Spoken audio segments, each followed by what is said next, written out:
வணக்கம், இது crime time. நான் பாலவேல் சக்கரவர்த்தி. தெலுங்கானா மாநிலத்தில் காதல் தகராறில் கல்லூரி மாணவரை நண்பனே தலை துண்டித்து கொலை செய்த கொடூர சம்பவம் நிகழ்ந்துள்ளது. காதல் தகராறு கொடூர கொலையில் முடிந்தது எப்படி?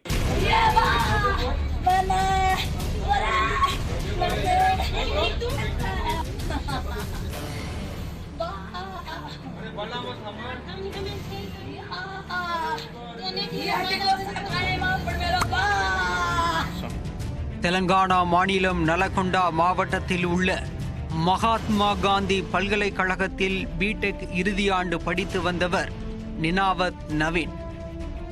ஆந்திர மாநிலம் கர்னூல் மாவட்டத்தைச் சேர்ந்த நவீனை கடந்த 17ஆம் தேதி முதல் காணவில்லை. பல இடங்களில் தேடியும் அவர் கிடைக்காத நிலையில் கல்லூரி நிர்வாகம் அவரது பெற்றோருக்கு தகவல் அளித்தது. அதிர்ச்சி அடைந்த பெற்றோர் அப்துல்லாபூர் மேட் காவல் நிலையத்தில் தங்கள் மகன் காணாமல் போனது குறித்து புகார் அளித்தனர். வழக்கு பதிவு செய்து விசாரணையை தொடங்கிய போலீசாருக்கு பல அதிர்ச்சி தகவல்கள் தெரிய வந்தன.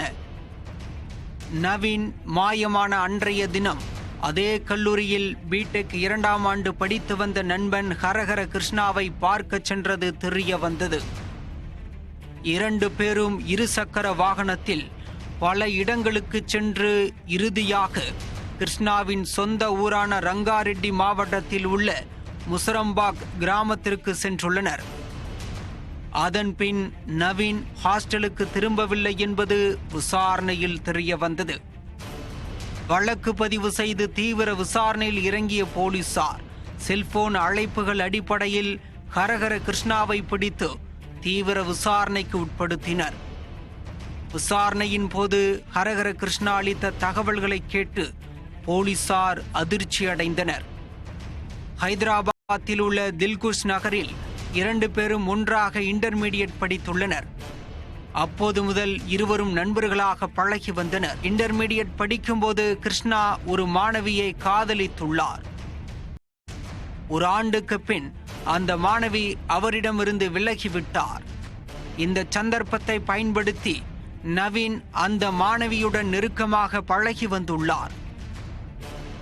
மாணவி நவீனுடன் நெருக்கமாக இருப்பதை பார்த்து மனவேதனை அடைந்துள்ளார் கிருஷ்ணா. ஒரு கட்டத்தில் ஆத்திரமடைந்த கிருஷ்ணா நவீனை தீர்த்து கட்ட முடிவு செய்துள்ளார். 3 மாதங்களாக கொலை திட்டம் தீட்டிய கிருஷ்ணா கடந்த 17ஆம் தேதி நவீனுக்கு போன் செய்து எல்பி நகருக்கு வருமாறு அழைத்துள்ளார். அங்கிருந்து பல இடங்களுக்கு இருசக்கர வாகனத்தில் சுற்றிய பின் இறுதியாக தனது சொந்த கிராமமான முசரம்பாக்கிற்கு நவீனை அழைத்து சென்றுள்ளார். அன்று மாலை ஹாஸ்டலுக்கு செல்ல வேண்டும் என நவீன் கூற அவரை இருசக்கர வாகனத்தில் ஏற்றிக்கொண்டு சென்றுள்ளார் கிருஷ்ணா. திட்டமிட்டபடி கத்தி ஒன்றை இடுப்பில் மறைத்து வைத்திருந்த கிருஷ்ணா பெத்த அம்பரப்பேட்டை அருகே ஆள் நடமாட்டம் இல்லாத பகுதியில் சென்று கொண்டிருந்த போது கத்தியால் நவீனின் வயிற்றில் குத்தி உள்ளார்.